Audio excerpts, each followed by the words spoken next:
how to assign group ownership and membership. Click on Add, Group, Group Type Security, we pick Security, then populate the field,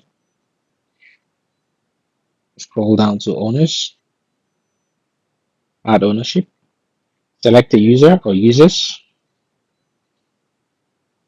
have group of users as owner, select the listed, then members, click on New Members.